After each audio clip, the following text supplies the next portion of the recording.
എല്ലാ കരങ്ങളും ശബ്ദവും ഉയർത്തി കർത്താവിന് മഹത്വം കൊടുക്കാമല്ലോ.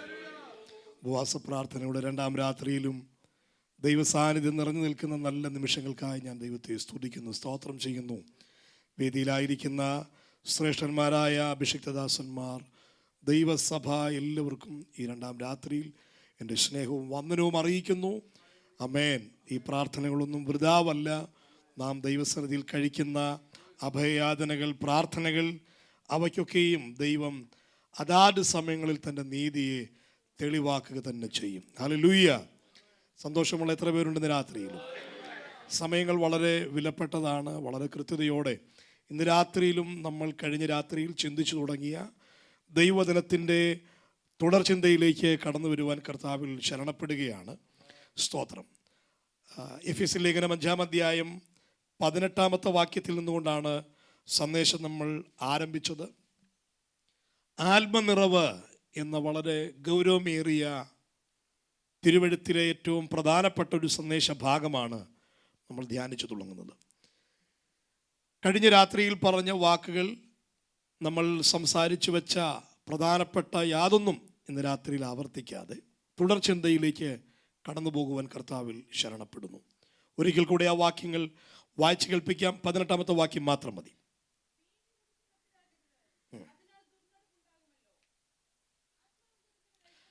ആത്മാവ് നിറഞ്ഞവരായി മതി. നമുക്ക് ആ ഭാഗം വരെയാണ് വായിക്കേണ്ടത്. പരിശുദ്ധാത്മാവിൻ്റെ നിറവ് സംബന്ധിച്ച തിരുവെഴുത്തിലെ പാഠങ്ങളാണ് നമ്മൾ മനസ്സിലാക്കി. വളരെ സാവകാശമാണ് തുടങ്ങുന്നത്. സ്തോത്രം. ആമേൻ. നമുക്ക് വളരെ ഗൗരവമായി ദൈവവചനങ്ങളെ ധ്യാനിക്കണം. ഒരു ആവേശത്തിൻ്റെ തിരയിളക്കത്തിൽ നിന്ന് പറഞ്ഞ് നിങ്ങളെ ഇളക്കി ഞാനും ഇളകി നമ്മളെല്ലാവരും കൂടെ ഒരു ബഹളം ഉണ്ടാക്കി ഓളത്തിൽ തീരാനുള്ളതല്ല. സ്തോത്രം. നമ്മളെ ഒരിടത്തും ഇളകാതെ നിൽക്കുമാറാക്കുന്ന തിരുവെഴുത്തിൻ്റെ സത്യങ്ങൾ നിങ്ങളുമായി പങ്കുവയ്ക്കുവാൻ കർത്താവിൽ ഞാനും ആഗ്രഹിക്കുകയാണ്. കഴിഞ്ഞ രാത്രിയിൽ നമ്മൾ ധ്യാനിച്ചു തുടങ്ങിയത് എന്താണ് ആത്മനിറവ്.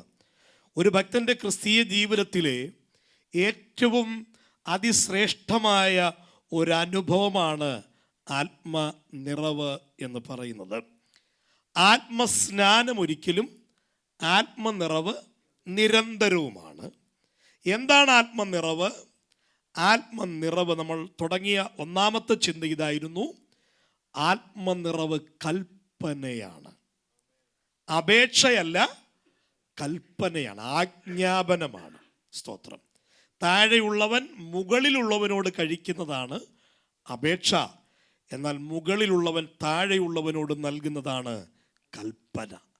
ഇത് കൽപ്പനയാണ്. ഒഴിവാകാൻ ഒരാൾക്കും അനുവാദമില്ല. 2ാമത്തെ ചിന്തയിൽ നമ്മൾ തുടങ്ങിയത് എന്താണ് ആത്മനിറവ്. ആത്മനിറവ് ഒരുക്കമാണ്. അതൊന്ന് പറഞ്ഞു നിർത്തിയെന്നേ ഉള്ളൂ. അതിലെ ഒരു ചുരുക്കമായ ഭാഗം ഇന്ന് രാത്രിയിൽ നമുക്ക് ധ്യാനിക്കേണ്ടതുണ്ട്. അതിനാധാരമായി നമ്മൾ വായിച്ചു തുടങ്ങിയത് കർത്താവിൻ്റെ സ്നാനാനന്തരമുള്ള പരിശുദ്ധാത്മ സന്ദർശനമാണ്. ലൂക്കോസിൻ്റെ സുവിശേഷം 4-ാം അധ്യായം അതിൻ്റെ 1-ാമത്തെ വാക്യം. ലൂക്കോസിൻ്റെ സുവിശേഷം 4-ാം അധ്യായം 1-ാമത്തെ വാക്യം.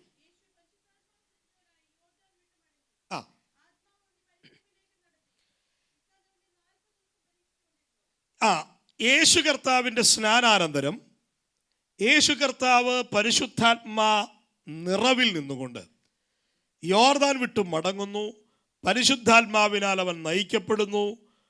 പരീക്ഷകനിലേക്ക് താൻ എത്തിച്ചേരുകയാണ്. നമ്മൾ കഴിഞ്ഞ രാത്രി പറഞ്ഞ പ്രധാനപ്പെട്ട ഒരു സ്റ്റേറ്റ്മെൻറ്റ്, അതിലെ ചില ഭാഗങ്ങൾ കർത്താവിൻ്റെ ദാസന്മാർ ഇവിടെ ആവർത്തിക്കുകയുണ്ടായി. യേശുവിൻ്റെ ജനനം പരിശുദ്ധാത്മാവിലാണല്ലോ. യേശു സ്നാനമേൽക്കയിൽ ദൈവത്തിൻ്റെ പരിശുദ്ധാത്മാവ് പ്രാവെന്ന രൂപേണേ യേശുവിൻ്റെ മേൽ വന്നുവല്ലോ.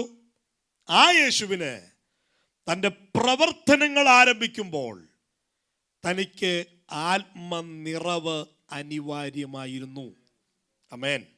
ആത്മസ്നാനത്തിന് നിദാനമായി പരിശുദ്ധാത്മാവ് പ്രാവെന്ന രൂപേണേ പുത്രൻ്റെ മേൽ ആവസിച്ചു.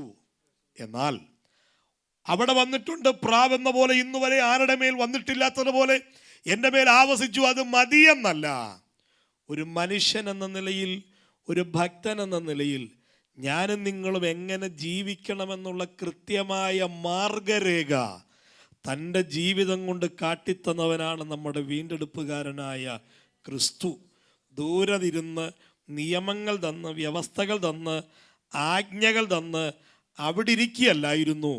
നമ്മളെപ്പോലെ ജനനമെടുത്ത് നമ്മളിലൊരുവരെ പോലെ ഈ മണ്ണിൽ ജീവിച്ച് നാം കടന്നു പോകുന്ന വഴിത്താരകളിലൂടെ യാത്ര ചെയ്ത് നാം എങ്ങനെ മരിക്കുന്നു അങ്ങനെ ഇവിടെ അവസാനിച്ച് നമുക്ക് വേണ്ടി ഒരു ക്രിസ്തീയ ജീവിതം എങ്ങനെ തികയ്ക്കണമെന്ന് കൃത്യതയാർന്ന നിലയിൽ കാട്ടിത്തന്നത് നമ്മുടെ കർത്താവ് മാത്രമാണ്. അങ്ങനെയെങ്കിൽ ആ കർത്താവിന് ആത്മനിറവ് അനിവാര്യമായിരുന്നു. എന്താണ് ഒരുക്കം? ഇവിടെ പറഞ്ഞ നിറവിൻ്റെ ഒരർത്ഥതലമാണ് ആത്മനിറവ്. ഒരുക്കമാണ്. എന്താണ് ഒരുക്കം? ഒരു പ്രത്യേക കാര്യം അത് കൃത്യമായി ഏറ്റെടുക്കാനും അത് പൂർത്തീകരിക്കുവാനുമുള്ള ഒരു തയ്യാറെടുപ്പാണ് ഈ ഒരുക്കം. പല ഉദാഹരണങ്ങൾ കഴിഞ്ഞ രാത്രിയിൽ പറഞ്ഞു, ഞാൻ അതിലേക്കൊന്നും പോകുന്നില്ല. തുടർന്ന് മുന്നോട്ട് നമുക്ക് വചനത്തെ ധ്യാനിക്കേണ്ടതുണ്ടല്ലോ. സ്തോത്രം. ആമേൻ. വിവാഹം കഴിഞ്ഞ രണ്ടുപേരും നമ്മുടെ നിലവിലുണ്ട്. അവരെ ഓർത്ത് സ്തോത്രം ചെയ്യുന്നു. അവരാദ്യമായി അങ്ങോട്ടും ഇങ്ങോട്ടും പോയി കാണുന്നു. അവർ വീട്ടുകാർ തമ്മിൽ ആലോചിക്കുന്നു. ആ നിമിഷം മുതൽ വിവാഹത്തിൻ്റെ ഒരുക്കം നടക്കുകയാണ്. അവർ വിവാഹത്തിന് റെഡിയാണ്. പക്ഷേ ആ പെണ്ണ് കാണാൻ പോയപ്പോഴോ അല്ലെങ്കിൽ വിവാഹ നിശ്ചയ സമയത്തോ ഒന്നുമല്ലാത്ത അപ്പോഴെല്ലാം അവർ വിവാഹത്തിന് റെഡിയാണല്ലേ. സ്തോത്രം. പക്ഷെ ആ ദിവസം എത്തുമ്പോൾ ആ വേദിക്ക് വേണ്ടി മാത്രം അവരൊന്നുകൂടെ ഒരു തയ്യാറെടുപ്പ് നടത്തും. അവിടേക്ക് വേണ്ടി പ്രത്യേകാലൊന്ന് ഒരുങ്ങി ആ വേദിയിലേക്ക് കയറി ചെല്ലും. ആമേൻ.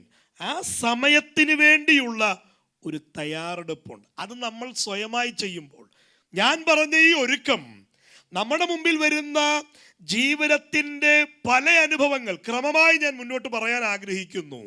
അതിൽ നമുക്ക് മുമ്പിൽ വരുന്ന ഏറ്റവും പ്രധാനപ്പെട്ട സമയങ്ങളിൽ ഒരു പർട്ടിക്കുലറായി മുമ്പിൽ വരുന്ന വിഷയങ്ങളെ നേരിടാനും അതിനെ അഭിമുഖീകരിക്കാനും അതിജീവിക്കാനും നമ്മെ പാകമാക്കുന്ന ദൈവിക സന്ദർശനമാണ് ഒരുക്കമെന്ന് പറയുന്നത്, അല്ലെങ്കിൽ ഈ ആത്മനിറവ് എന്ന് പറയുന്നത്. പുത്രൻ ആത്മനിറവിലേക്ക് എത്തുമ്പോൾ അടുത്ത യാത്ര വലിയ വേദിയിലേക്കല്ല, താൻ പരീക്ഷയിലേക്കാണ്. സ്തോത്രം. ആത്മസ്നാനം പ്രാപിച്ചവൻ, ആത്മനിറവേറ്റെടുത്തവൻ എങ്ങോട്ടാ യാത്ര ചെയ്യുന്നത്? പരീക്ഷയിലേക്കാണ്. അപ്പോൾ എന്താണ് ആ 4:1 നമുക്ക് നൽകുന്ന പാഠം? ദൈവമക്കളെ, നമുക്ക് മുമ്പിൽ വരുന്ന പരീക്ഷകളെ അഭിമുഖീകരിക്കാനും അതിജീവിക്കുവാനും നമ്മെ പ്രാപ്തമാക്കുന്ന ഒരു ദൈവിക ഇടപെടലാണ് ഈ ആത്മനിറവെന്ന ഒരുക്കം. ആമേൻ.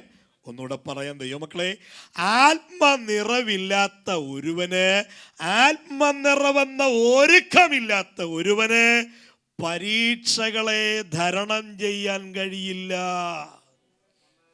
ആമേൻ.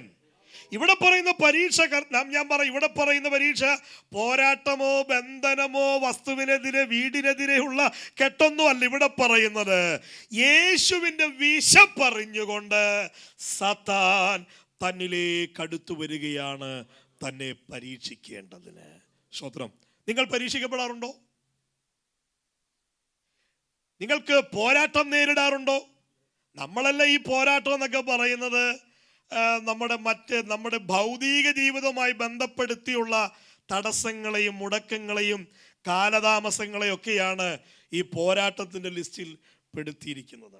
ഞാൻ ഏറെക്കാലങ്ങൾ താമസിച്ച വീട്, സ്തോത്രം, എൻ്റെ ജ്യേഷ്ഠ സഹോദരൻ്റെ വീടിൻ്റെ അടുത്ത് വാടകയ്ക്ക് താമസിച്ചു. തൊട്ടടുത്ത വീട്ടിൽ ഒരു സഹോദരനുണ്ട്, ഹൈന്ദവ സഹോദരനുണ്ട്. ആമേൻ. അദ്ദേഹം എന്നോട് പറഞ്ഞു, ഒരു ഓട്ടോ ഡ്രൈവറാണ്. പല പാസ്റ്റർമാരോട് ചെന്ന് പ്രാർത്ഥിക്കാറുണ്ട്. അവർ ദൂത് പറയാറുണ്ട്, സുവിശേഷം പറയാറില്ല. സ്തോത്രം. ഞാൻ ഒരു കാര്യം പറയാം, ദൈവമേൽപ്പിച്ച ഉപദേശ സത്യങ്ങളെയും സുവിശേഷത്തെയും മറച്ചു വെച്ച് ഒരു കൃപാവരവും ജ്വലിപ്പിക്കാൻ നമുക്ക് അനുവാദമില്ല. സ്തോത്രം. ആമേൻ. ഒരു ഫസ്റ്റ് എയ്ഡ് ചികിത്സയുണ്ട് കേട്ടോ, ഓടി വരുന്നവർക്ക് വേണ്ടി പ്രാർത്ഥിക്കാം. പക്ഷേ ഞാൻ 14 വർഷമായി പ്രാർത്ഥിച്ചുകൊണ്ടിരിക്കുന്ന ഒരു മർത്തോമ ഫാമിലിയാണെന്ന് പറയാൻ നമുക്ക് അനുവാദമില്ല. 14 വർഷം കൊണ്ട് പ്രാർത്ഥിക്കുന്നുണ്ട്, സുവിശേഷം പറഞ്ഞിട്ടില്ല. ആമേൻ. നിങ്ങൾ എന്നോടൊപ്പം ഉണ്ടോ? സ്തോത്രം. സഹകരിക്കണം. നമ്മൾ 2-ാം ദിവസം ആയതേ ഉള്ളൂ. ഹല്ലേലൂയ. ആമേൻ. സ്തോത്രം. അപ്പൊ ഇദ്ദേഹം എന്നോട് പറഞ്ഞു, പാസ്റ്ററെ ഞാനും പ്രാർത്ഥിക്കാറുണ്ട്, എൻ്റെ അടുത്തും പല പാസ്റ്റർമാര് വരാറുണ്ട്, അതിലൊരു പാസ്റ്റർ എനിക്കൊരു ബൈബിള് തന്നിട്ടുണ്ടെന്ന് പറഞ്ഞു. സ്തോത്രം. അപ്പം ഞാൻ സന്തോഷിച്ചു. അപ്പോൾ എനിക്ക് എൻ്റെ പണി കുറഞ്ഞിരിക്കുമല്ലോ, അദ്ദേഹത്തോട് സുവിശേഷം പറയാൻ അല്പം കൂടെ വാതിൽ തുറക്കപ്പെടും. എന്നാൽ അദ്ദേഹം എന്നോട് പറഞ്ഞൊരു കാര്യമുണ്ട്, പാസ്റ്ററെ ആമേൻ, അത് ഞാൻ ഈ വണ്ടിയെ പോകുമ്പോൾ ഈ ബൈബിള് വണ്ടിയെ വെച്ചുകൊണ്ട് പോകാറുണ്ട്. അദ്ദേഹം ഒരു ഓട്ടോ ഡ്രൈവറാണ്. അദ്ദേഹം എന്നോട് പറഞ്ഞു, ബൈബിള് വണ്ടിയിൽ വെച്ചുകൊണ്ട് പോയാൽ ഭയങ്കര മൈലേജാണ്. അപ്പോൾ എനിക്ക് മനസ്സിലായത് അദ്ദേഹത്തിൻ്റെ മൈൻഡിലൊരു സാധനം കിടപ്പുണ്ട്, മൈലേജിനെതിരെ വാദിക്കുന്ന വാദഗതി ഉണ്ടെന്നാണ്. അതാ പാവം പിടിച്ച സഹോദരൻ്റെ കാഴ്ചപ്പാടാണ്. നിങ്ങൾ മനസ്സിൽ പിടിച്ചിരിക്കണ്ട. നമുക്ക് മൈലേജിനോളം നമ്മൾ താണിട്ടില്ലെങ്കിലും സമാനമായ കാഴ്ചപ്പാട് നമുക്കുണ്ട്. വസ്തുവിനെതിരെ, വീടിനെതിരെ, അല്ലേ? എൻ്റെ അച്ഛൻ പ്രിയപ്പെട്ടവരെ, വസ്തുവിനോടല്ല പോരാട്ടം, പോരാട്ടം നമ്മളോടാണ്. ഭൗതിക മണ്ഡലങ്ങൾ പിശാച് മാർഗമാക്കും. ലക്ഷ്യം നിങ്ങളെ ദരിദ്രരാക്കുകയല്ല, നിങ്ങളെ ശൂന്യരാക്കുകയല്ല. ആടിനെ പിടിക്കും, വയലിനെ പിടിക്കും, ദാസിദാസന്മാരെ പിടിക്കും. ആമേൻ. നമുക്ക് നമ്മുടെ സർവ്വസമ്പത്തും അപഹരിച്ചെന്നു വരാം, പക്ഷേ അത് ശത്രുവിന് മാർഗമാണ്. ലക്ഷ്യം നിങ്ങളുടെ ആത്മമണ്ഡലമാണ്. നിങ്ങൾ പറയുന്ന സ്തോത്രം അവനെ അസ്വസ്ഥപ്പെടുത്തുന്നുണ്ട്. നമ്മളെ എടുത്ത് ICUവിൽ ഇട്ടാലും അവിടെയും മുഴങ്കാൽ മടക്കി പ്രാർത്ഥിക്കുന്നില്ലേ? അതവനെ അസ്വസ്ഥപ്പെടുത്തുന്നുണ്ട്. നമ്മൾ കടന്നു പോകുന്ന പ്രതിസന്ധികൾ, പിശാച് കൊണ്ടുവരുന്ന പ്രതിസന്ധികളിൽ അവൻ്റെ ലക്ഷ്യം ക്രിസ്തുവിനോടുള്ള ഏകാഗ്രത നഷ്ടമാക്കി കളയുക എന്നുള്ളതാണ്. കാഴ്ചപ്പാട് മാറണം കേട്ടോ. ദൈവമക്കളുടെ കാഴ്ചപ്പാട് മാറണം. പിശാചിന് പോലും നിങ്ങളുടെ ഭൗതികമല്ല ലക്ഷ്യം, നമുക്കും അത് ലക്ഷ്യമാകരുത്. ആത്മതലങ്ങളിൽ തിരിച്ചറിയേണ്ടുന്നത് അത്യന്താപേക്ഷിതമാണ്. ഇവിടെ ഞാൻ പറഞ്ഞ പരീക്ഷ ഭൗതിക തലങ്ങളിൽ മേൽ വരുന്ന പ്രതിസന്ധികളെ കുറിച്ചല്ല. നമുക്കവ മുന്നോട്ട് തുടർന്നുള്ള വചനധ്യാനങ്ങളിൽ ആ ഭാഗങ്ങളിലേക്ക് കടന്നു വരണം. ഇവിടെ പറഞ്ഞ പരീക്ഷ യേശുവിന് വിശന്നപ്പോൾ അവൻ്റെ അടുക്കിലേക്ക് അവനെ പരീക്ഷിക്കേണ്ടതിന് സാത്താൻ കടന്നു വരികയാണ്. നിനക്ക് വിശക്കുന്നുണ്ടോ? ഒരു കാര്യം ചെയ്യ്, ഈ കല്ലെടുത്ത് ഇതിനെ അപ്പമാക്ക്, അല്ലേ? ക്രിസ്തുവിൻ്റെ വിശപ്പിനെ പിശാച് അറിഞ്ഞു. ദൈവമക്കളെ, നമ്മൾ ദൈവസന്നിധിയിൽ, നമ്മൾ വിശുദ്ധരാണ്, നമ്മൾ കർത്താവിൽ അവൻ്റെ രക്തത്താൽ വേർതിരിയപ്പെട്ടു, വീണ്ടെടുക്കപ്പെട്ടു. പക്ഷെ നമ്മൾ കഴിക്കുന്ന ആത്മീയ ജീവിതം പോരാട്ട ജീവിതമാണ് എന്നുള്ള കാര്യം മറന്നു പോകരുത്. പോരാട്ട ജീവിതമാണ്. ഇവിടെ നമ്മുടെ വഴികളിൽ നിങ്ങളുടെ ദേഹത്തിൻ്റെയും നിങ്ങളുടെ മനസ്സിൻ്റെയും അതിൻ്റെ വിശപ്പിനെ ആര് നന്നായിട്ട് അറിയുന്നു? പിശാച് അറിയുന്നു. സ്വതന്ത്രം. നമ്മുടെ പണം, നമ്മുടെ ചിന്ത എന്ന് പറഞ്ഞാൽ നമ്മളിതെല്ലാം രക്തത്താലും വചനത്താലും മുദ്ര വെച്ച് വസ്തുവിനെ മുദ്ര വയ്ക്കുന്നു, വണ്ടിയെ മുദ്ര വയ്ക്കുന്നു, അല്ലേ? ആടുകാളം, മൃഗസമ്പത്ത്, ഭക്ഷ്യസമ്പത്ത്, സർവ്വം നമ്മൾ ഈ മുദ്ര വെച്ചിട്ട് ഒളിച്ചിരുന്ന് ഉഴപ്പൻ ജീവിതം ജീവിക്കുകയാണ്. രക്തത്തിൽ ആശ്രയിച്ച് വേണ്ടി വന്ന അന്യഭാഷയും കൂടെ പറഞ്ഞ്, അല്ലേ? സ്തോത്രം. ഇപ്പൊ ഈ ശാന്തമായിട്ടിരിക്കുന്നവരുടെ ഒരു ഭൂതം ഒന്നിളകട്ടെ. ഇതുവരെ ആരാധിക്കാത്തവരും അറിയാതെ ആരാധിച്ചു പോകും. നമ്മുടെ അന്യഭാഷകൾ പിശാച് ഭയക്കുന്നില്ല. ഒരു പ്രതികൂലം വരുന്നു എന്ന് പറയുമ്പോഴേ നാം പറയുന്ന അന്യഭാഷ പിശാചിന് അതിൻ്റെ ടോൺ കേൾക്കുമ്പോഴേ അറിയാം ഇവൻ ആദികേറി പറയുകയാണ്. സ്വതന്ത്രം. നമ്മൾ പറയുന്ന അന്യഭാഷ പറഞ്ഞു എന്നതുകൊണ്ട് അവിടെ ജയിക്കുന്നില്ല. അത് ഏത് തലത്തിൽ നിന്നാണ് അത് ഉയർന്നത്, അതാണ് ദൈവം നോക്കുന്നത്, പിശാചം കാണുന്നത്. ഞാൻ അന്യഭാഷ വിലക്കുകയല്ല, എല്ലാവരെക്കാളും അധികം നമ്മൾ അന്യഭാഷയിൽ അവനെ സ്തുതിക്കണം. പക്ഷെ അതിൻ്റെ ആധാരം ഭയമാകരുത്, വിശുദ്ധമായിരിക്കണം.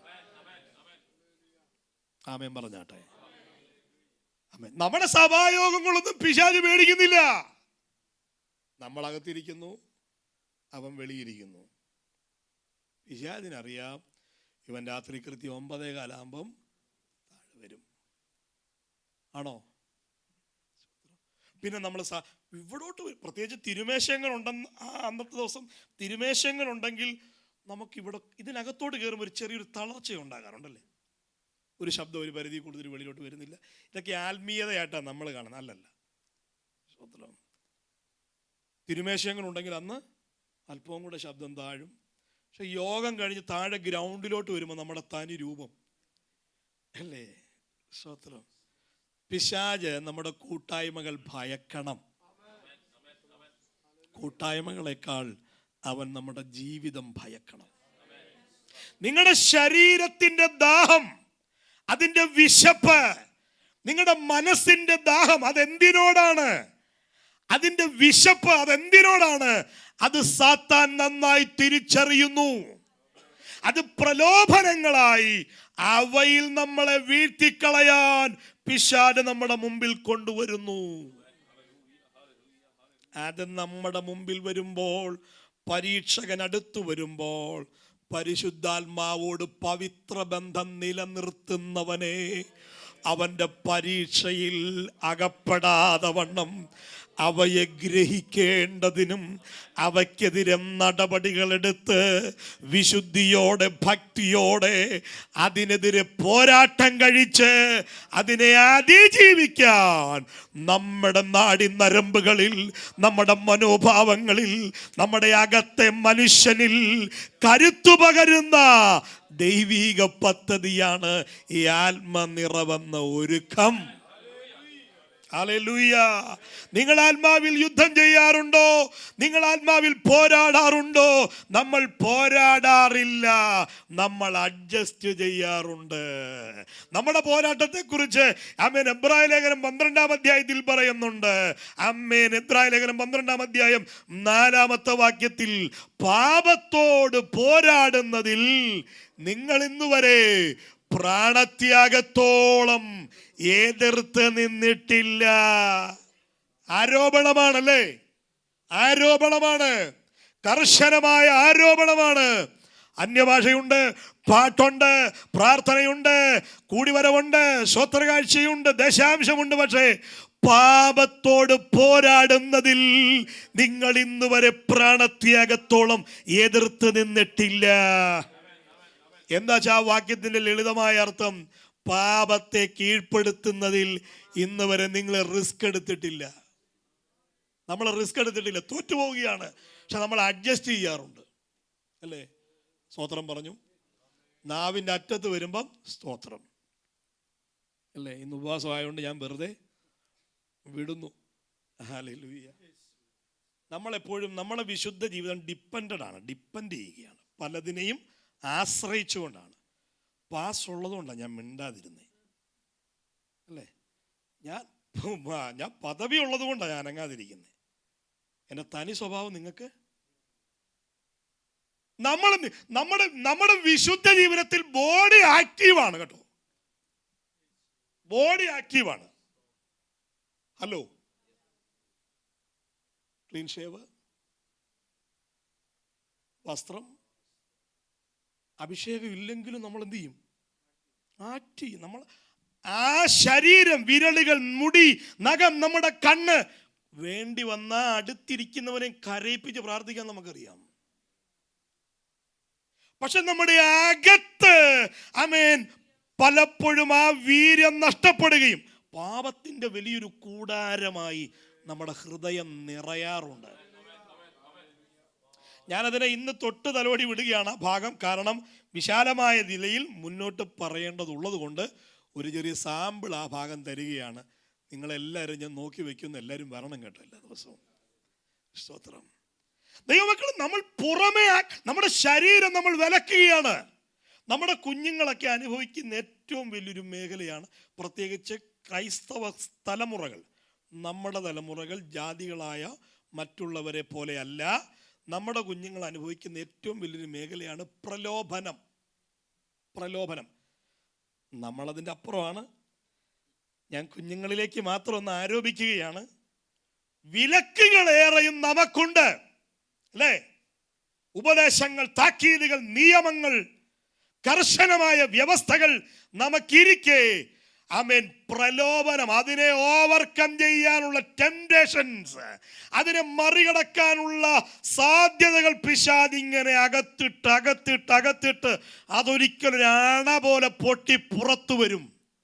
നമ്മുടെ കുഞ്ഞുങ്ങളെല്ലാം ആത്മാവിൻ്റെ നിറവിലായിരിക്കേണ്ടതിന് ഒരു മോട്ടിവേഷൻ സ്പീക്കിംഗ് കൊണ്ടൊന്നും നമ്മുടെ കുഞ്ഞുങ്ങൾ വിശുദ്ധരാകില്ല. ഒരു പ്രവചനം കൊണ്ട് നമ്മളാരും വിശുദ്ധീകരിക്കപ്പെടില്ല. അവൻ വ്യവസ്ഥയിലേക്ക് വരണം. ആത്മനിറവിന്റെ ജീവിതത്തിലേക്ക് വരേണ്ടുന്നത് അത്യന്താപേക്ഷിതമാണ്. വിശുദ്ധി എന്ന് നമ്മൾ പറയുമ്പോൾ എന്ത് ചെയ്യുന്നേ? നമ്മൾ പറയുന്ന വിശുദ്ധി ഞാൻ അടിച്ചില്ലെന്നുള്ളതാണ്. ഞാൻ അടിക്കാതെ വിട്ടു, ഞാൻ പറയാതെ വിട്ടു, പക്ഷെ അത് എവിടെ ഉണ്ടായി? നിങ്ങളിവിടെ പ്രതികരിക്കുന്നേ, അത് എവിടെ ഉണ്ടായി? അത് നമ്മുടെ അകത്തുരുത്തിരിഞ്ഞില്ലേ? ആമേൻ. ശരീരം അത് വർക്ക് ചെയ്തില്ലെന്നേ ഉള്ളൂ, അകത്ത് അത് ഉരുവായി. ഇത് ഉരുവാക്കുന്നതിൽ ആര് ജയിച്ചു? സാത്താൻ ജയിച്ചു. അത് പിടിച്ചടക്കി നീ വിശുദ്ധി അഭിനയിക്കുമ്പോൾ അത് അവൻ ജയിച്ചു. ആമേൻ പറഞ്ഞാട്ടെ. ഞാൻ ഒരുത്തൻ മാത്രം നീതിമാനായി നിന്ന് കേൾവിക്കാരെ മുഴുവനും അപരാധികളായി ചിത്രീകരിക്കാനുള്ളതല്ല വചനം. തിരുവഴുത്തിനു മുമ്പിൽ പ്രതികളിൽ പ്രധാനിയായി നിന്നുകൊണ്ട് തന്നെ അവൻ ഞാനും നിങ്ങളും ഒരുപോലെ കടന്നു പോകുന്ന ഈ പ്രലോഭനങ്ങളെ അതിജീവിക്കണം. ആമേൻ പറഞ്ഞാട്ടെ. ദൈവമക്കളെ, പാപത്തിന് മുമ്പിൽ നമ്മൾ അവൻ ശ്രുതിയിൽ പാടിയിട്ടോ, പാപത്തിന് മുമ്പിൽ താളമടിച്ച് കാണിച്ചിട്ടോ, പാപത്തിന് മുമ്പിൽ അന്യഭാഷ പറഞ്ഞിട്ടോ കാര്യമില്ല. ആ പ്രലോഭനങ്ങളെ അതിജീവിക്കാനുള്ള ഒരു കരുത്തുണ്ടാകണം. ഇത് പ്രലോഭനമാണ്, ഇതെന്നെ തകർക്കാനുള്ളതാണ്. ഇതിനെ ഗ്രഹിച്ചു മുന്നേറാൻ അതാത് സമയങ്ങളിൽ അവൻ നമ്മെ പാകമാക്കുന്ന ദൈവീക ഇടപെടലാണ് ഈ ആത്മനിറവെന്ന ഒരുക്കം. യേശുവിന് വിശന്നല്ലോ, യേശുവിന് വിശന്നല്ലോ. യേശുവിന് വിശന്നപ്പോൾ അവൻ ആവശ്യമുള്ളതിനെ അവന്റെ മുമ്പിൽ കൊണ്ടുവന്നിട്ട് ആമേൻ അപ്പമാകാൻ പറഞ്ഞു. പക്ഷെ കൃത്യമായി അതിനോട് പ്രതികരിക്കേണ്ടതിന് പുത്രനെ പാകപ്പെടുത്തിയ പിതാവിന്റെ പദ്ധതിയാണ് ഈ ആത്മനിറവെന്ന ഒരുക്കം. ആമേൻ, ഹല്ലേലൂയ. ഒരു വേള പോലും അതിന് വശംവദനാകാതെ നമ്മുടെ മുമ്പിൽ വരുന്ന പ്രലോഭനങ്ങൾ നമ്മൾ അറിയാറുണ്ടോ? ഞാൻ പറയുന്ന അഡ്ജസ്റ്റ്മെന്റ് അല്ല വിശുദ്ധ ജീവിതം, പോരാട്ടമാണ്. അകത്ത് ആ ചിന്ത പോലും ഉരുത്തിരിയാൻ അനുവാദം. പഴയ നിയമത്തിൽ വ്യഭിചാരം ചെയ്താലാണ് അല്ലേ, അത് പ്രവർത്തിച്ചാലാണ് അത് പാപമായി മാറുന്നത്. പക്ഷെ പുതിയ നിയമത്തിലോ ഹൃദയത്തിലെ വിചാരം മതി. ഹൃദയത്തിലുരുവായി കഴിഞ്ഞാൽ പ്രവർത്തിച്ചതിന് തുല്യമായി കഴിഞ്ഞു. സ്തോത്രം. കണ്ണ് തുറന്ന് എന്നെ ഒന്ന് ശ്രദ്ധിച്ചാട്ടെ. സ്തോത്രം. കരങ്ങൾ ഉയർത്തി ഹല്ലേലൂയ. നിങ്ങൾ വിളിച്ചു എന്നതിനപ്പുറം ദൈവം അയച്ചു എന്നുള്ള ഉത്തമമായ ബോധ്യത്തോടുകൂടെയാണ് ഞാൻ ഈ തിരുവെഴുത്തുകളുമായി മുമ്പിൽ നിൽക്കുന്നത്. എനിക്ക് ആമേൻ ഭയമുള്ളത് ദൈവസന്നിധിയിൽ മാത്രമാണ്. കാരണം നാളെ കണക്ക് കൊടുക്കണം. നമ്മുടെ പ്രസംഗത്തിൻ്റെ കണക്ക് അവിടെ പറയണം. ആമേൻ, സ്തോത്രം. നല്ലവനും വിശ്വസ്തനുമായ ദാസനെ എന്ന് പേർ വിളിക്കുമ്പോൾ അതിനകത്ത് ഖത്തറിൻ്റെ പേരിൽ എൻ്റെ പേപ്പർ കീറിക്കളയാൻ പാടില്ല. സ്തോത്രം. ഞാൻ നോർത്ത് ഇന്ത്യയിലാണ് പ്രവർത്തിക്കുന്നത്. ചിലർ പറഞ്ഞു നോർത്ത് ഇന്ത്യയിൽ വലിയ റിസ്കിൻ്റെ ആവശ്യമില്ലെന്ന്. ആമേൻ, അല്ല. അവർ വലിയ നമ്മുടെ നാട്ടിലെ പോലെ റിസ്ക് ഇല്ല. ഗ്രീക്കൊന്നും വേണ്ട, നേരിട്ടുള്ള കാര്യം പറയാം. നമ്മുടെ നാട്ടിൽ ഗ്രീക്ക് വായിച്ച് അത് പിന്നെ പഴയ നിയമത്തിൽ തെളിയിച്ച് സങ്കീർത്തനത്തിൽ കോട്ട് ചെയ്ത് വെളിപ്പാടിൽ അവതരിപ്പിച്ച് ഇത്രയും പറഞ്ഞിട്ടും നമ്മൾ അനുസരിക്കുന്നില്ല. പക്ഷെ അവിടെ ഉള്ളവരോട് നമുക്ക് നേരിട്ട് പറയാം, ബ്രദറെ ഇത് ശരിയല്ല കേട്ടോ. സ്വത്രം. എൻ്റെ ഒരു തോന്നൽ മിക്കവാറും അവിടുത്തുകാരായ ഭാഷമാരെല്ലാം കൂടി എന്നെ തട്ടുമെന്നുള്ള ചിന്ത എനിക്കുണ്ട്. ആമേൻ. നക്സലൈറ്റുകളുടെ കാടുകളിലേക്ക് പോകുമ്പോൾ പേടി ഉണ്ടാകാറില്ല. പക്ഷെ നാട്ടിൽ പ്രസംഗിക്കും അവിടുത്തെ പൊതുസ്ഥലങ്ങളിൽ മറ്റ് സ്ഥലങ്ങളിൽ പ്രസംഗിക്കുമ്പോൾ ചെറിയൊരു പേടി തോന്നാറുണ്ട്. ഉമ്മാരിലാടെ കൂടി തട്ടാൻ സാധ്യതയുണ്ട്. ആമേൻ. ദൈവമക്കളെ, ഒരു കാര്യം ഞാൻ പറയാം. ഞാനൊന്ന് നമുക്കെല്ലാവർക്കും ഭയപ്പെടുന്ന ദൈവസന്നിധി മാത്രമാണ്. സ്തോത്രം പറഞ്ഞാട്ടെ. ഞാൻ എൻ്റെ ഭാര്യയോട് പറഞ്ഞിട്ടില്ലെങ്കിൽ എൻ്റെ ഭാര്യയോട് ഇങ്ങനെ പറഞ്ഞിട്ടാണ് വന്നത്. കുറഞ്ഞ പക്ഷെ അവർ പറഞ്ഞാണേലും വിടും. ഹലോ, പറഞ്ഞാണേലും എങ്ങോട്ട് വിടും? നാട്ടിൽ തിരിച്ചു വിടും. നീ പോടാ, നീ പ്രസംഗിക്കണ്ടെന്ന് പറഞ്ഞ് അങ്ങനെയാണെങ്കിലും ഞാൻ എങ്ങനെയാണെങ്കിലും തിരിച്ചു വിടാൻ വരുമെന്ന് പറഞ്ഞിട്ടാണ് വന്നേക്കുന്നത്. ആമേൻ. സ്വതന്ത്രം പറഞ്ഞാട്ടെ. പറഞ്ഞ സാരം നമുക്ക് ആരെയും സന്തോഷിപ്പിക്കാനല്ല, നമ്മൾ ഒരുമിച്ച് ആ ദൈവസന്നിധിയിലേക്ക് നടത്തുക. ആരോടും വിരോധമല്ല കേട്ടോ. നിങ്ങളിൽ ഡോക്ടേഴ്സ് ഉണ്ടോ? ഒന്ന് കരവുയർത്തിയാട്ടെ. 2 ഡോക്ടർമാരുണ്ട്. നിങ്ങളുടെ മുമ്പിൽ വരുന്നൊരു രോഗി ഒരു ആക്സിഡൻറ്റ് കേസ് അല്ലെങ്കിൽ വലിയ മാരകമായ രോഗവുമായി വന്നു കഴിഞ്ഞാൽ ആ വ്യക്തിയോടുള്ള ബന്ധത്തിലാണോ നിങ്ങൾ ആ വിഷയത്തിൽ ഇടപെടുന്നത്? ആ രോഗത്തിൻ്റെ മാരകമായ അവസ്ഥ കണ്ടിട്ടല്ലേ അതിനോട് ഇടപെടുന്നത്? വന്നത് അമ്മാച്ചനാണ്, സർജറി വേണ്ട കാരണം വേദനപ്പെടും. പറഞ്ഞു വിടുവോ?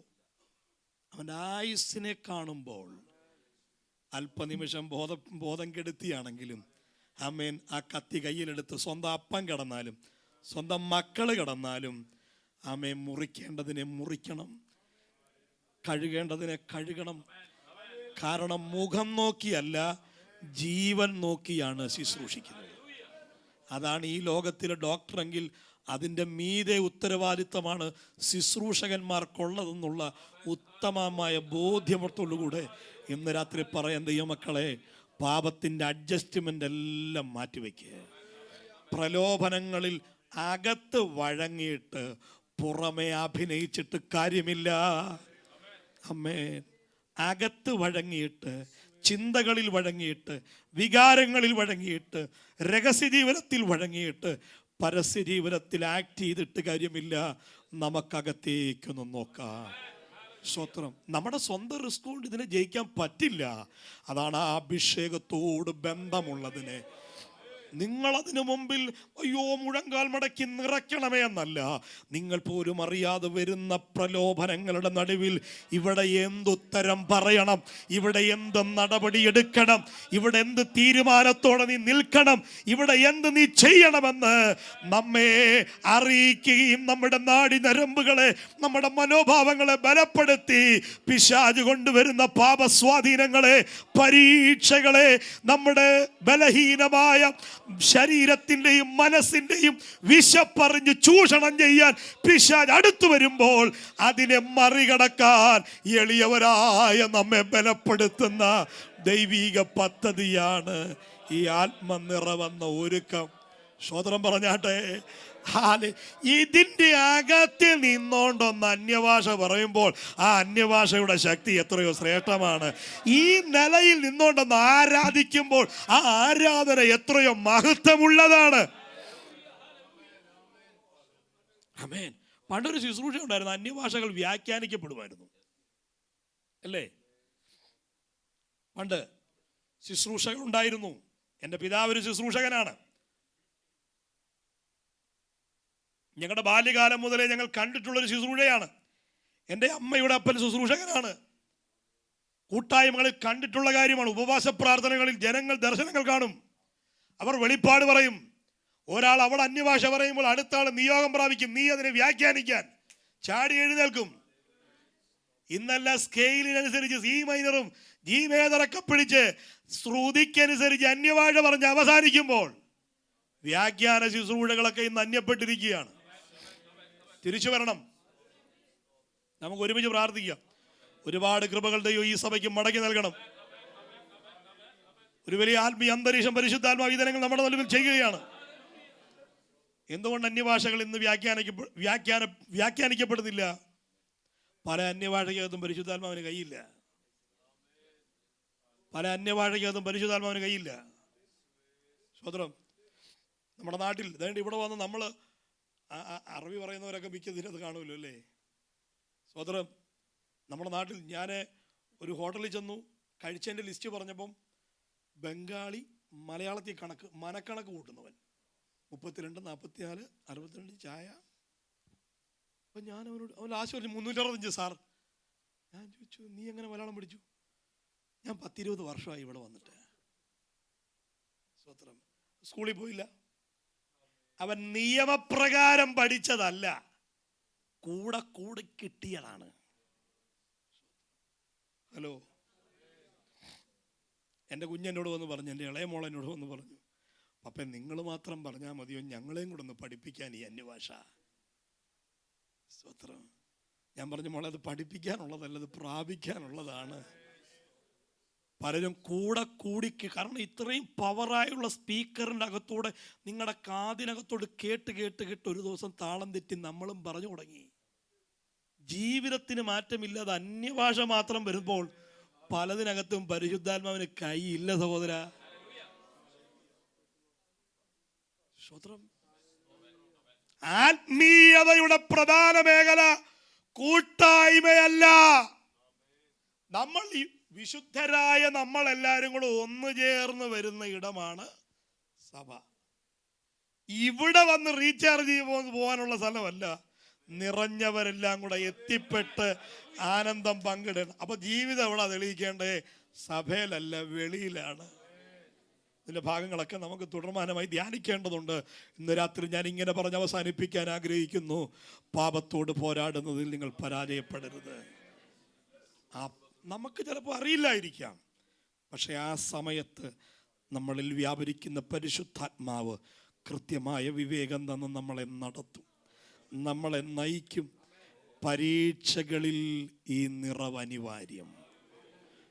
ആരെങ്കിലുമൊക്കെ എവിടെങ്കിലുമൊക്കെ ഏതെങ്കിലുമൊക്കെ സ്വഭാവങ്ങളിൽ നിന്ന് കരകയറാൻ കഴിയാതെ, സ്വത്രം, നമ്മുടെ ചില വിശപ്പ് പിശാചിന് നന്നായിട്ടറിയാം. ഈ സ്വഭാവം ശരിയല്ലെന്ന് നമുക്ക് നന്നായിട്ടറിയാമെങ്കിലും അതിനെ ഉപേക്ഷിക്കാൻ കഴിയുന്നില്ല. സ്വത്രം. അങ്ങനെ എന്തെങ്കിലുമൊക്കെ ഉണ്ടെങ്കിൽ ഇന്ന് രാത്രി ഒന്ന് ഏറ്റു പറയാൻ കഴിയുമോ? വിടേണ്ടതിനെ ഒന്ന് വിടാൻ കഴിയുമോ?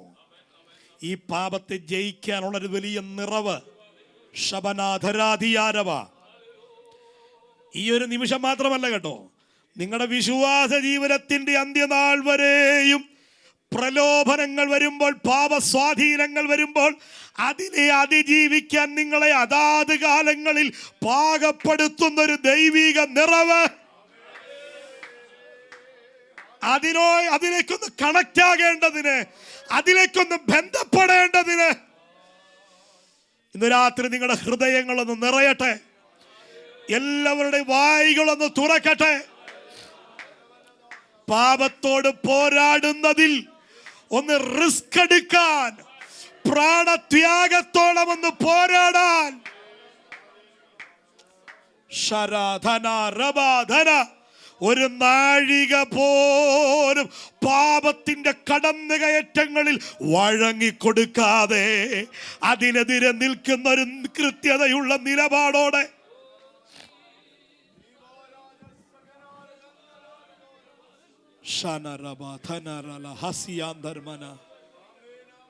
ദൈവമക്കളെ, യോസഫ് വസ്ത്രം ഉപേക്ഷിച്ചോടിയത് ആളുകളെ ബോധിപ്പിക്കാനല്ല. യോസഫ് വസ്ത്രം ഉപേക്ഷിച്ചോടിയത് തനിക്ക് ശമ്പളം കൊടുക്കുന്നവനെയോ തന്നോടുകൂടെ വേല ചെയ്യുന്നവരെയോ ആ ചുറ്റുപാടുമുള്ളവരെ ഒന്നും ബോധിപ്പിക്കാനല്ല, താൻ ദൈവ മുമ്പാകെ ജീവിക്കുകയായിരുന്നു. നമ്മൾ അവരെ ഇവരെയും ബോധിപ്പിക്കാനല്ല നിൽക്കുന്നത്, നമ്മൾ ദൈവത്തിന് മുമ്പാകെ ജീവിക്കുക വേണ്ടത്.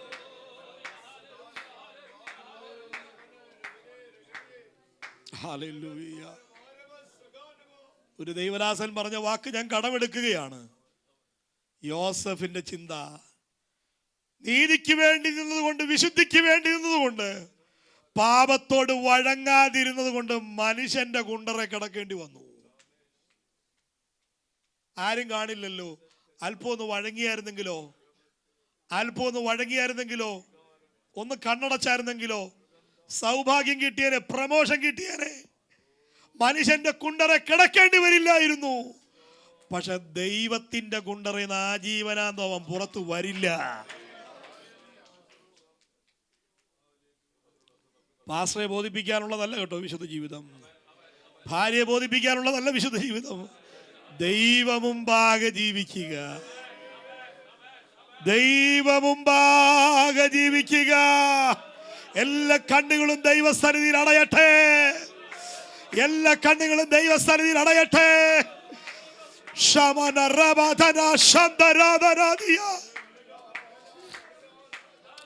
പരിശുദ്ധാത്മാവിന്റെ സന്ദർശനങ്ങളെ അതാത് കാലങ്ങളിൽ നമ്മിൽ വരുത്തുന്ന ദൈവിക ഇടപെടലുകളെ തിരിച്ചറിയാനുള്ള ആ വലിയ ആത്മനിറവ് ഇന്ന് രാത്രി ഏറ്റെടുക്കേ.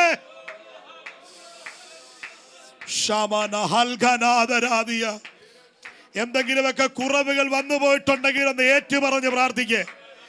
ദൈവസന്നിധിയിൽ ഒന്ന് സമർപ്പണത്തോടെ ഒന്ന് പ്രാർത്ഥിച്ചുടങ്ങ്.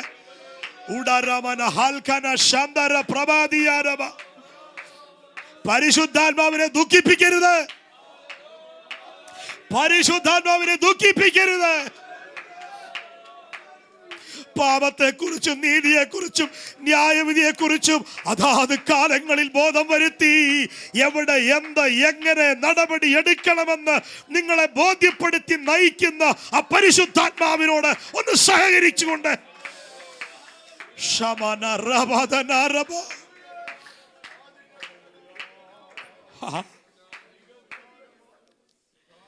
നമുക്ക് പലപ്പോഴും നമ്മുടെ സ്വഭാവങ്ങളെ ജയിക്കാൻ കഴിയുന്നില്ല.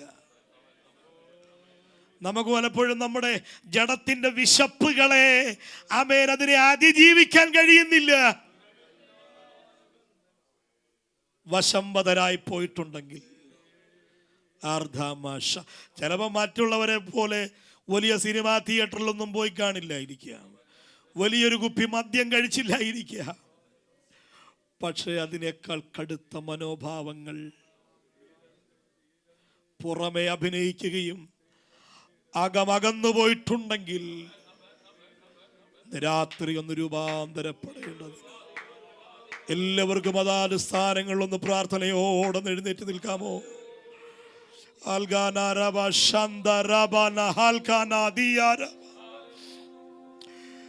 ഒരു വലിയ ദൈവ സാന്നിധ്യം അനുഭവിക്കേണ്ടതിന് ഇന്ന് രാത്രി എല്ലാവരും വായികൾ തുറന്ന് ദൈവത്തോട് പ്രാർത്ഥിക്കണം. എല്ലാവരും വായികൾ തുറന്ന് ദൈവത്തോട് പ്രാർത്ഥിക്കണം.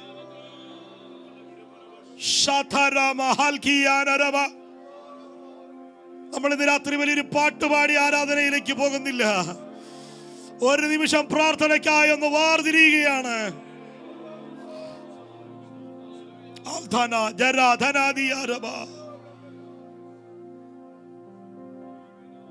ദൈവമുമ്പാകെ ജീവിക്കുന്നതിൽ എന്തെങ്കിലും അപാകതകൾ വന്നിട്ടുണ്ടെങ്കിൽ ഇന്ന് രാത്രി ഒന്ന് ഏറ്റുപറഞ്ഞൊന്ന് പ്രാർത്ഥിക്കുക. എല്ലാ കരങ്ങളും സ്വർഗത്തിലേക്ക് ഒന്ന് ഉയർത്തിപ്പിടിക്കുക. എല്ലാ കരങ്ങളും സ്വർഗത്തിലേക്ക് ഒന്ന് ഉയർത്തിപ്പിടിക്കുക. നിങ്ങളുടെ ചിന്തകൾ, നമ്മുടെ ഇടപാടുകൾ അവന്റെ പ്രലോഭനങ്ങൾക്ക് വശംവദരാകാതെ നിങ്ങളെ അടിമുടി നയിക്കാൻ അധികാരമുള്ള ദൈവത്തിന്റെ നിറവ്, അവരാത്മാവിന്റെ ഒരുക്കം ഇന്ന് രാത്രി അത് ഏറ്റെടുക്കുന്ന എത്ര പേരുണ്ട്? പരിശുദ്ധാത്മാവേ, ഞങ്ങളുടെ വീഴ്ചകളെ ക്ഷമിക്കണമേ എന്നൊന്ന് പ്രാർത്ഥിക്ക്. ഇതാർക്കാ ലഭ്യമാകുന്നത്? പരിശുദ്ധാത്മാവോട് നിരന്തരം ബന്ധം പുലർത്തുന്ന, അഭിഷേകം പ്രാപിച്ച് അഭിഷേകത്തിന്റെ നിറവിനെ സൂക്ഷിക്കുന്നവനെ പാപത്തിന് വിട്ടുകൊടുക്കാതെ കൃത്യതയോടെ നയിക്കാൻ നമ്മെ പാകമാക്കുന്ന ഒരു ദൈവിക ഇടപെടൽ.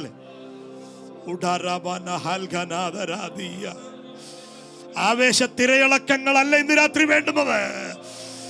ആവേശത്തിരയിളക്കങ്ങളല്ല വേണ്ടുന്നത്.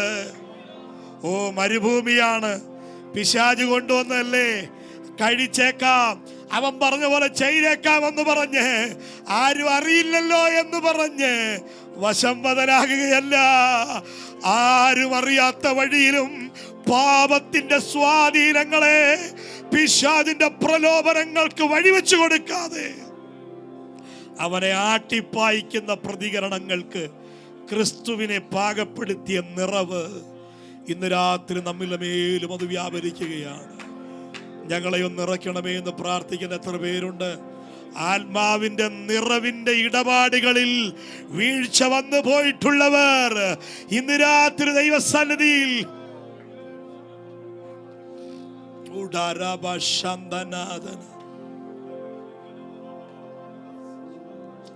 നമ്മളെ വിശുദ്ധരാക്കാൻ ക്രൂശിൽ കർത്താവ് അഡ്ജസ്റ്റ്മെന്റ് ഒന്നും ചെയ്തില്ല കേട്ടോ. നമ്മുടെ പാപത്തെ കഴുകിക്കളയാൻ കാൽവറിയുടെ കുലവരത്തിൽ അവൻ അഡ്ജസ്റ്റ്മെന്റ് ഒന്നും ചെയ്തില്ല.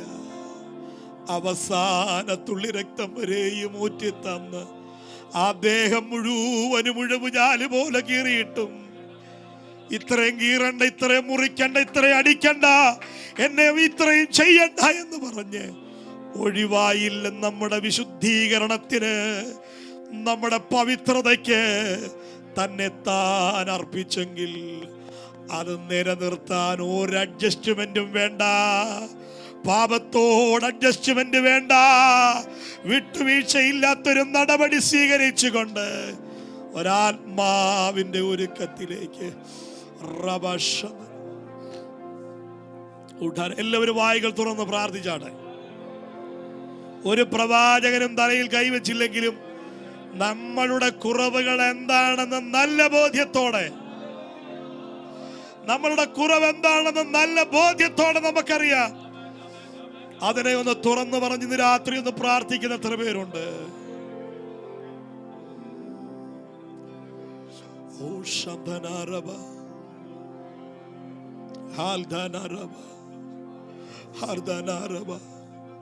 എല്ലാവരും അതരങ്ങൾ തുറന്ന് പ്രാർത്ഥിക്കുക. നിങ്ങളുടെ ശബ്ദം ഉയരണം, നിങ്ങളുടെ ശബ്ദം ഉയരണം, നിങ്ങളുടെ ശബ്ദം ഉയരണം. ഈ ആലയത്തിൽ നിങ്ങളുടെ ശബ്ദം ഉയരണം, നിങ്ങളുടെ ശബ്ദം ഉയരണം. മനുഷ്യന്റെ കുണ്ടറയിൽ നിന്ന് രക്ഷപ്പെട്ടിട്ട് ദൈവത്തിന്റെ കുണ്ടറയിൽ അകപ്പെടാനല്ല.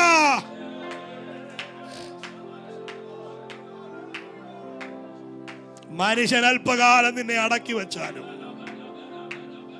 ദൈവമുമ്പാകെ സ്വതന്ത്രമാകേണ്ടതിന് ഇന്ന് രാത്രി ഏൽപ്പിക്കുന്ന എത്ര പേരുണ്ട്? ഹല്ലേലൂയ. പാപത്തെ സ്നേഹിപ്പാ ഞാനിനി പോകുമോ? പാപത്തെ സ്നേഹിപ്പാ ഞാനിനി പോകുമോ? ദൈവത്തിൽ പൈതലാ ജീവിക്കൂ ഞാനിനി. ഓ ദൈവത്തിൽ പൈതലാ ജീവിക്കും ഞാനിനി. ക്രൂശിന്മേ കാണുന്ന ദാരിദാ പ്രാണനാഥ്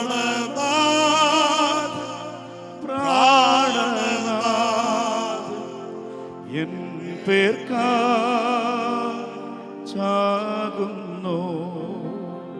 പ്രാണനാഥൻ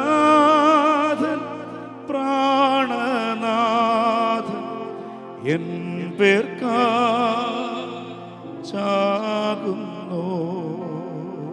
പ്രിയമുള്ളവരെ, ഇന്ന് രാത്രിയിൽ ഒരാൾ സമർപ്പണത്തോടു കൂടെ ഒരു ഏകീഭാവം